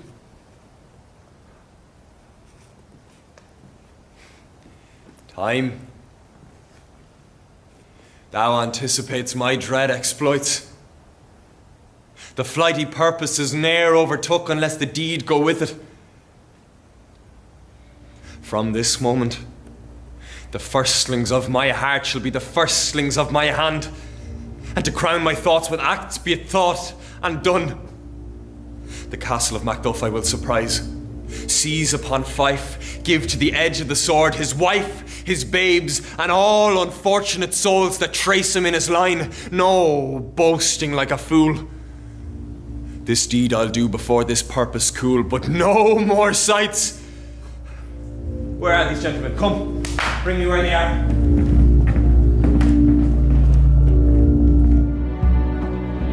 What have you done to make the fly land? You must have patience, madam. He had it. His flight was madness. When our wishes do not, our fears do make straight. You know not whether it was his wisdom or his fear. Wisdom. To leave his wife, to leave his babes, his mansion and his titles in a place from whence himself does fly. Loves us not, for he wants the natural touch. For the poor wren, the most diminutive of birds, will fight her young ones in her nest against the owl. All is the fear, and nothing is the love, as little is the wisdom where flight so runs against all reason. My dear cause I pray you school yourself. But for your husband, he is wise, noble, judicious, and best knows the fix of the season. I dare not speak much further, but cruel are the times when we are traitors and do not know ourselves. When we hold rumour from what we fear, yet know not what we fear, but float upon a wild and violent sea each way and move. I take my leave of you. You shall not be long while I'll be here again. Things at the worst will cease, or else climb upward to what they were before. A pretty cousin, blessing upon you. Fathered he is, and yet he is fatherless. I am so much a fool, should I stay longer, would be my disgrace and your discomfort. I take my leave at once. Sir, your father's dead. And what will you do now? How will you live? As birds do, mother. What, with worms and flies? That's what I get. I mean, and so do they. Thou must never fear the net nor line, the pitfall nor the gin. Why should I, mother? For birds they're not set for. My father's not dead for all you say. Yes, your father is dead, and how wilt thou do for a father? How will thou do for a husband? I can buy 20 at any market. Then you'll buy and sell them again. Thou speakest with all thy wit, and yet faith is wit enough for thee. Was my father a traitor, mother? Aye, that he was. What is a traitor? Why, one that swears and lies. God help thee, poor monkey, but how wilt thou do for a father? If you were dead, you would weep for him. If you would not, it would be a good sign that I should quickly have a new father. Well, probably. Bless you, fair dame, I am not to you known, though in your state of honour I am perfect. I doubt some danger does approach you nearly. If you will take a homely man's advice, be not found here. Hence with your little ones. Whither should I fly? Never by no I've done no harm.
of desolate shade, and there we were ourselves empty. Let us rather hold fast the mortal sword and like good men bestride our downfall and burn them. Each new day, new widows howl, new orphans cry, new sorrows strike heaven on the face, that it resounds as if it felt with Scotland and cried out like syllable of dollar. What I believe, I'll weigh. What no believe in what I can redress, as I shall find the time to, friend, I will. What you have spoke, it may be so perchance. This tyrant whose sole name blisters our tongues was once thought honest. You have loved him well, he had not touched you yet. I am young, but something you may deserve of him through me, to offer up a weak, poor, innocent lamb to appease an angry God. I am not treacherous. But Macbeth is. A good and virtuous nature may recoil in an imperial charge, but I shall crave your pardon. That which you are my thoughts cannot transpose. Angels are bright, though the brightest fell, and though all things foul were the brows of grace, yet grace must still look so. I've lost my hopes. Perchance even there where they find my doubts. Why in that rawness left you wife and child, those precious motives, those strong knots of love without leave-taking? I pray you, let not my jealousies be your own dishonours. You may be rightly just whatever I shall think. Bleed. Bleed, poor country, great tyranny, lay thou thy bases sure, for goodness there's not check thee. Wear thou thy wrongs, the title is afeard. Fare thee well, Lord. I will not be the villain that thou thinkest, for the whole space that's in the tyrant's grasp and the regicide to boot. Be not offended. I speak not as an absolute fear of you. I think our country sinks beneath the yoke. It weeps, it bleeds, and each new day it gashes dagger to her wounds. I think with all there would be hands uplifted in my right, and here from gracious England have I offer of goodly thousands. But for all this, when I shall tread upon the tyrant's head or wear it on my sword, my country shall have more vices than it had before, more suffer and more sundry ways than ever by him that shall succeed. What should he be? It is myself, I mean, in whom I know all the particulars of vice so grafted that when they shall be opened, black Macbeth will seem as pure as snow, and the poor estate esteem him as a lamb, being compared with my confined hands. In the legions of horrid hell become a devil more damned in evils to top Macbeth. I grant him a bloody, luxurious, false, avaricious, deceitful, sudden, malicious, smacking of every sin that has a name. But there is no bottom, none in my voluptuousness. Your wives, your daughters, your matrons, and your maids cannot fill up the cistern of my lust, and my desire all constant impediments would overbear. Better Macbeth than such a one to reign. Boundless intemperance in nature is a tyranny. It had been the untimely emptying of the happy throne and the fall of many kings. Do not fear to take upon you what is yours. You may convey your pleasures in a spacious plenty and yet seem cold. The time you may so hoodwink. We have willing dames enough. There cannot be that vulture to devour so many as will to greatness dedicate themselves finding its own plan. Well, with this there goes in my most ill-composed affection. Such a staunchness avarice that were I king, I should cut off the nobles to their lands, desire his Jews and his other's house, and my more having would only serve as the sauce to make me hunger more. That I should forge quarrels unjust against the good and loyal, destroying them for well. This avarice sticks deeper, grows with more pernicious root than summer seeming lust, and it had been the sword of our slain kings. Not yet. Scotland had voices to fill your will upon your own. All these are portable with other graces wait. But I have none of them. These king becoming graces as justice and verity, temperance, lowliness, courage, fortitude, devotion. I have no relish of them, but abound in several divisions of each kind, acting it in many ways. Nay, had I power, I should pour this sweet milk of concord into hell, uproar the universal peace, confound all unity on earth. Scotland, Scotland? If such a one be fit to govern, speak. Fit to govern? No, not to live! A nation miserable with an untitled tyrant, bloody separate, when shalt thou see thy wholesome days again? Since that the truest issue of thy throne by his own interdiction stands accursed, and his blasphemy is breathed. Thy royal father was a most sainted king. The queen that bore thee up, ne'er upon her knees, then on her back, died every day she lived. Verily, man, these evils that thou repeatest upon thyself have banished me from Scotland. Macduff, this noble passion, tide of integrity, had from my soul wiped the black scruples. Reconcile thy thoughts to thy good truth and honour. Devilish Macbeth, by many of these chains, had sought to win me to his power, and a modest wisdom plucks me from over-credulous haste. But God above, deal between thee and me. For even now I point myself in thy direction, unspeak mine own detraction. Here abjurate taints and blames I laid upon myself, for strangers to my nature. For yet I am unknown to woman, never was forsworn, have scarcely coveted what was mine own, at no time broke my fate, and enjoyed no less in truth than life. My first false speaking was this upon myself: what I am truly is thine and thy poor countries to command. Whither indeed old Seward with 10,000 warlike men already at a point was setting forth. Now let our chance of goodness be like our war to quarrel. Why are you so silent? Such welcome and unwelcome things at once, 'tis hard to reconcile. Well, more none. Comes the king forth, I pray you. I say, there are crew of wretched souls that say his clear. Their malady convinces to break assay of art, but at his touch, such sanctity hath heaven given his hand. They presently amend. I thank you, Doctor. What's the disease she means? 'Tis called the evil. A most miraculous work in this good king, which since my here remain in England I have seen him often do.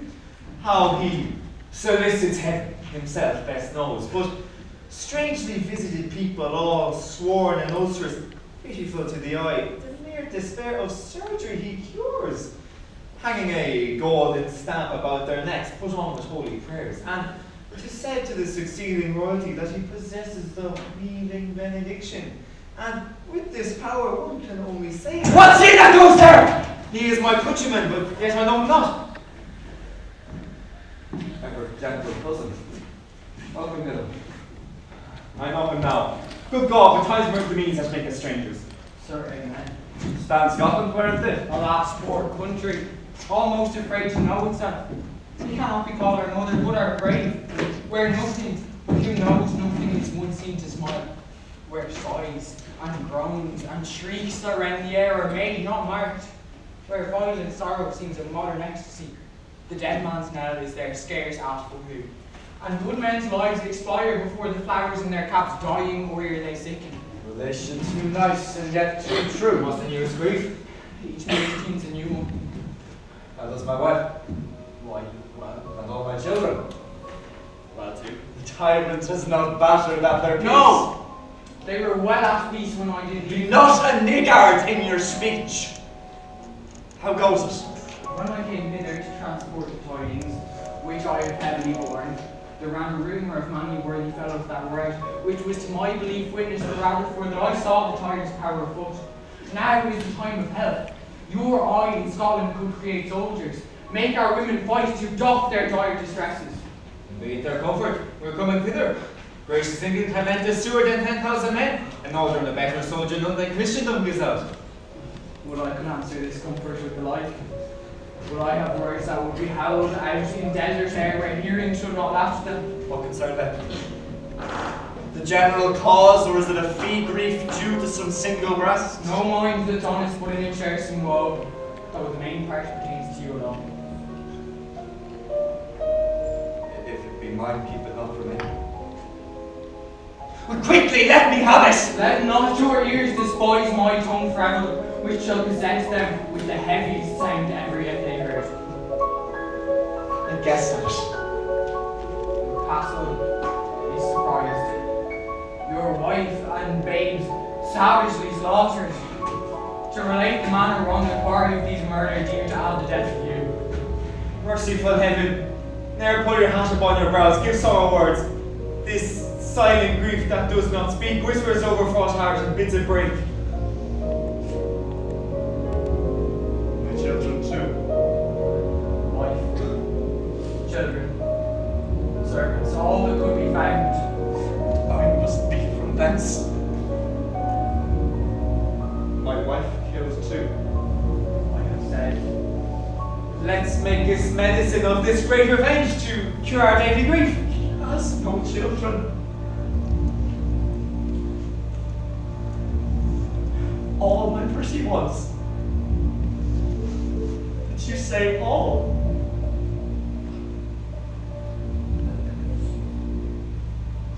All! Because all my pretty chickens and their dam at one fell swoop. Disputed like I shall do so! I also must feel it as a man.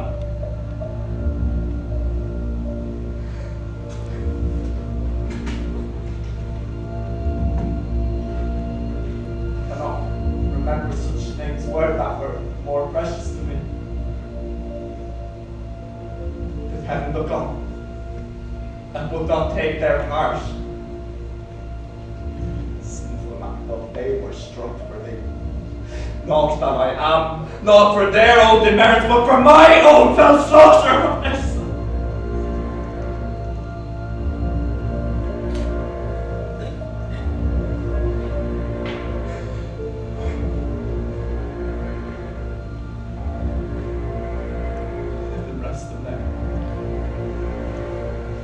Be this the whetstone of your sword. Comfort, grief to anchor, blood not the heart enraged. Woman with my eyes, and braggart with my tongue. Gentle heavens put short all intermissions. Front to front, bring that fiend of Scotland within my sword's grasp possession. If he escape, heaven forgive him. This tune goes manly. Come, go to the king. Our power is ready, our laps are with our leave. And back to fight for the shaking, the powers of overcome the streets. Receive our tune you may. Night is long and never finds the day.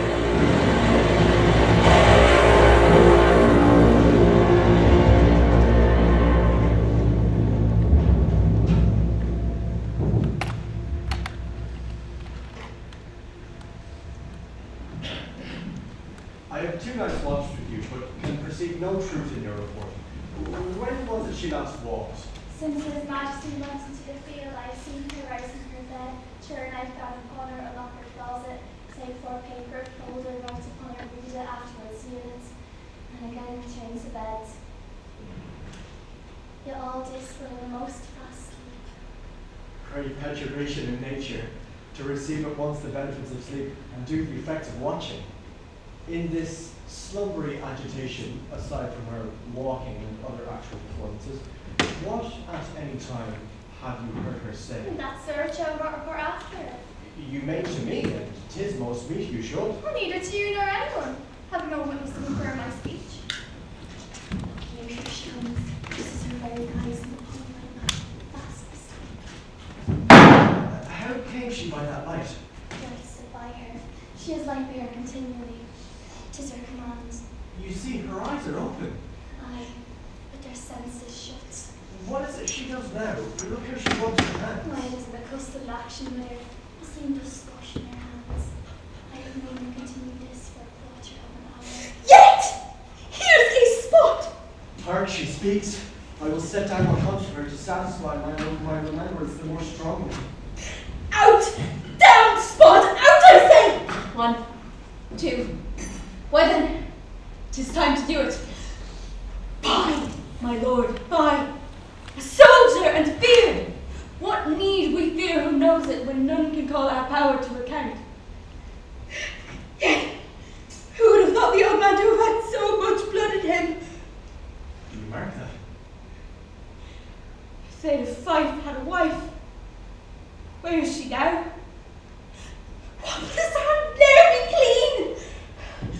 more of that, my lord, no more. Let me bear all with this starting. Go to, you have known what you should not. She has spoken what she should not. I am sure of that. Oh, heaven knows that she has known. Here's the smell of the blood. Still, all the perfumes of Arabia will not sweeten this little hand.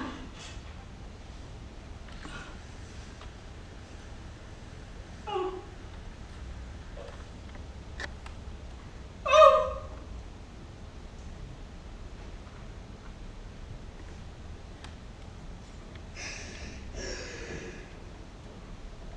What a sigh is there? The heart is sorely charged. Oh, I will not have such a heart in my bosom for the dignity of the whole body. Well. Pray God to be so. This disease is beyond my practice. Yet I have known those which have walked in their sleep who have died holily in their beds. Wash your hands. Put on your nightgown. Look not so pale. I'll tell you yet again. Banquo's buried. He cannot come out on his grave. To bed. To bed. There's a knocking at the gate. Come, give me your hand. What's done cannot be undone. To bed. To bed. To bed. Will she now go to bed? Directly. Foul whisperings are abroad. Unnatural deeds do breed unnatural troubles. Infected minds through their deaf pillows will discharge their secrets. More needs she the divine than the physician.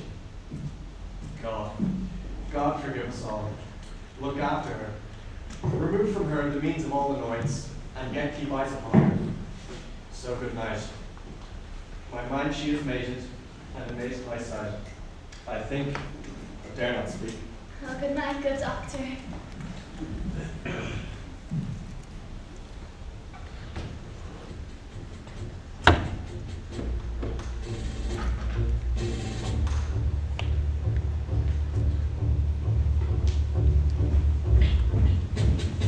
The English power is near.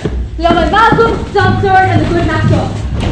Defend turn them to their dear cause of which to lead in eternal art, fight for my man. Word on one, so we'll meet them. How are they coming? Who knows if Joel Banquo with his brother? For certain, sir, he is not.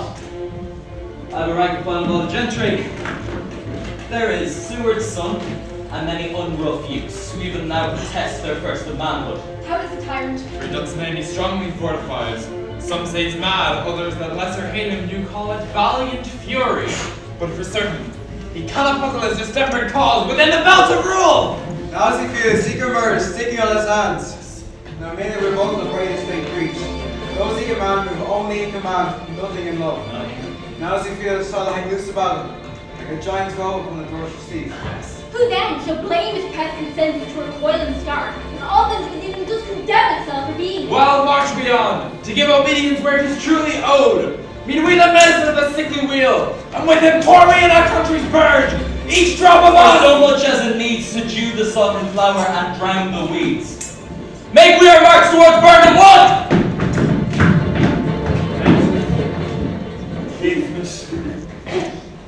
Ross? I'll bring you no more reports, let them fly home. Till Burnham Wood removed to Dunsinane, I cannot take in fear. And what's the boy Malcolm? Was he not born of woman? The spirits that know all mortal consequences have pronounced me thus, fear not Macbeth. No man that's born of woman shall e'er have power upon thee. Then fly false pains, and mingle with the English epicures. The mind I sway by, and the heart I bear, shall never sag with doubt nor shake with fear. The devil damn thee black, thou cream-faced loon, where got'st thou that goose look? There is 10,000. Geese, villain! Soldiers, sir. Go prick thy face and overred thy beard, thou lily-livered boy! Oh, the death of thy soul, those linen cheeks of thine are counsellors to fear what? Soldiers, wave face! The English force so easy. Take thy face. Satan! Oh, I am sick of the heart when I behold Satan, I say! This push will cheer me ever or deceive me now.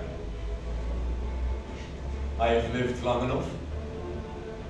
My way of life is fallen into the seer, the yellow leaf, and that which should accompany old age as honour, love, obedience, troops of friends I must not look to have.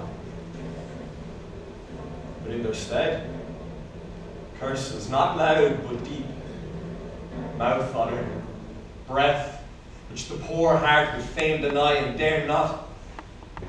Satan! What is your gracious pleasure? What news more? All is confirmed, my lord, which was reported.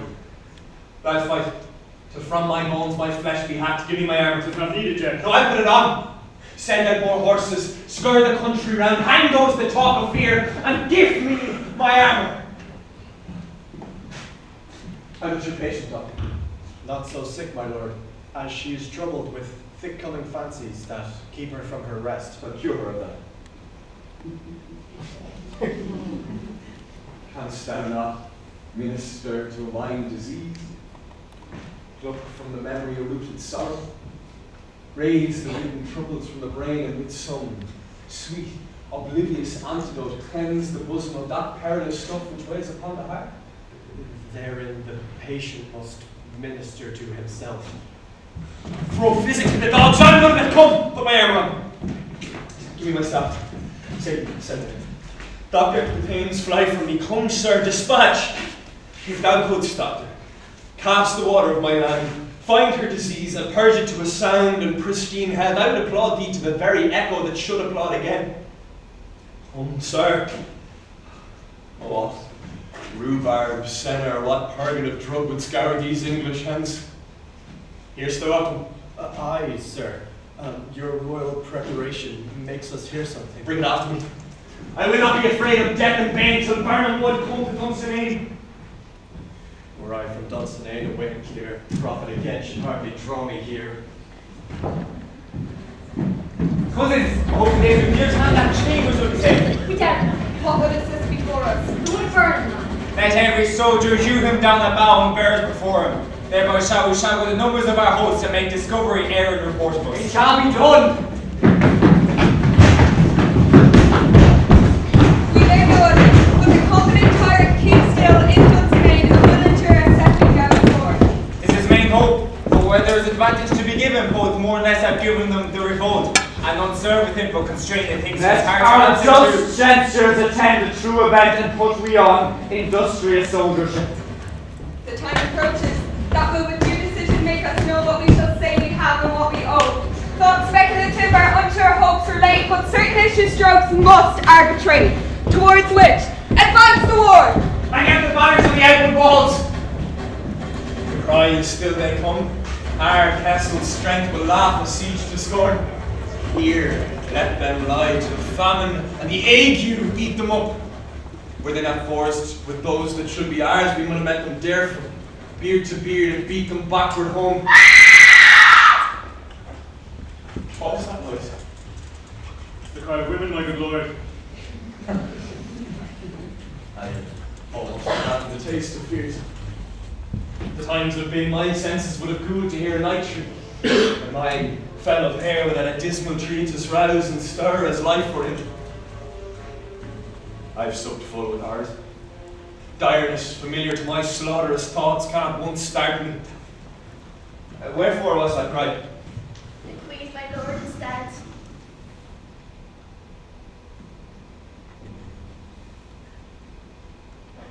She should have died hereafter.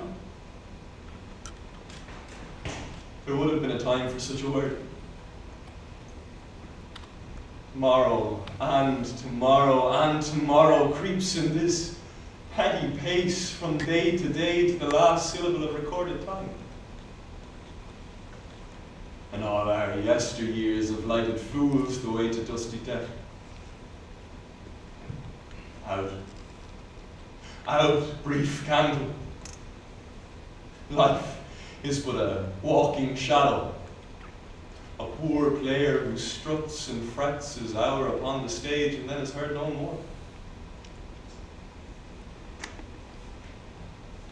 It is a tale told by an idiot, filled with sound and fury, signifying nothing. Now comes to use thy tongue, thy story quickly. Gracious my lord, I should have put what I say I saw, but I know not how to do it. Well, say, sir. As I did stand my watch upon the hill, I looked toward Burnham, and anon I thought the wood began to move.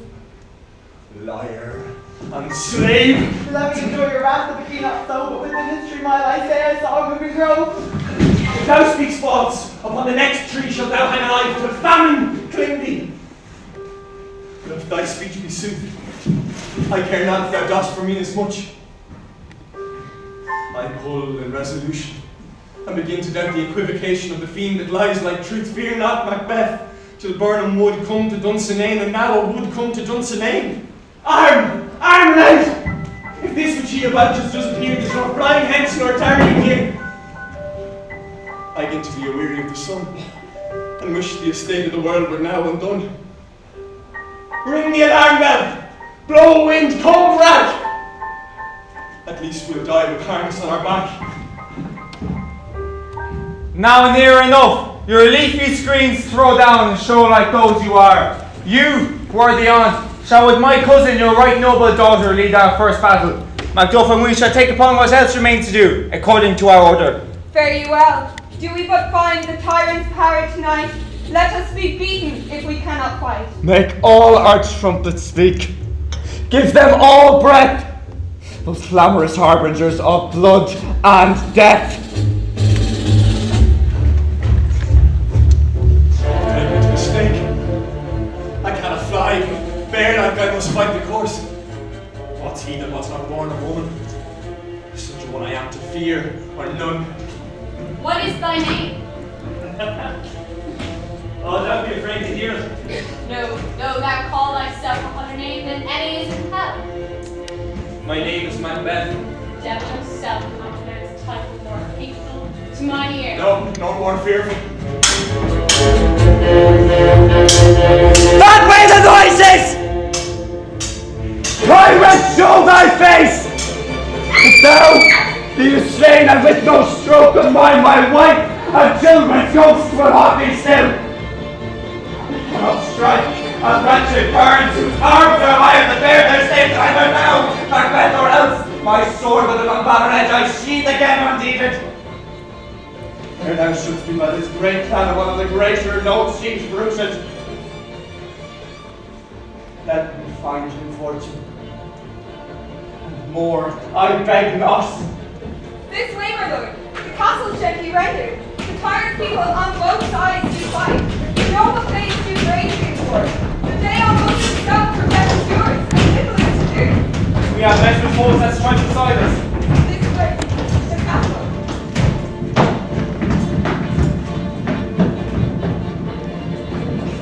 Why should I play the Roman fool and die upon my own sword? Whilst I see lives, the gashes do better upon them. Turn out! Turn! Of all men else I have avoided thee. Yet get thee back. My soul is too much charged with the blood of thine already. I have no words. My voice is in my sword, thou bloody villain, and terms can give thee out.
was from his mother's womb untimely ripped.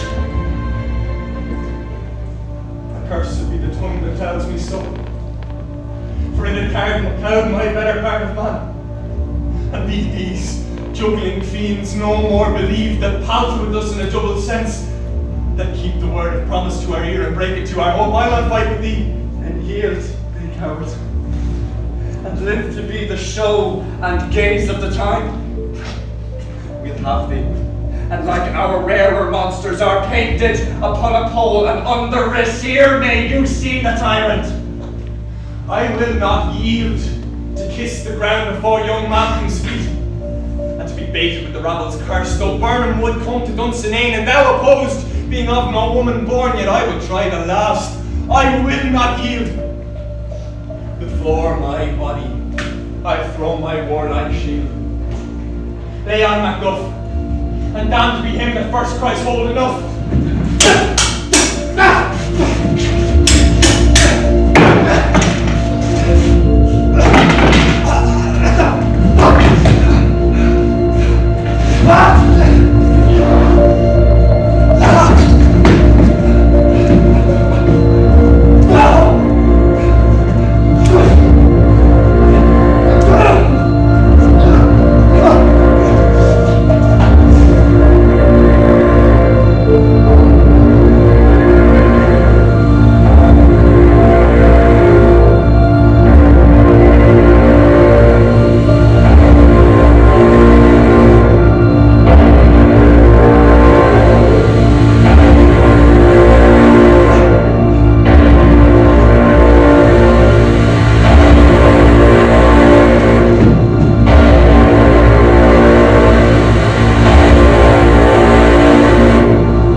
Hail, King, for so thou art.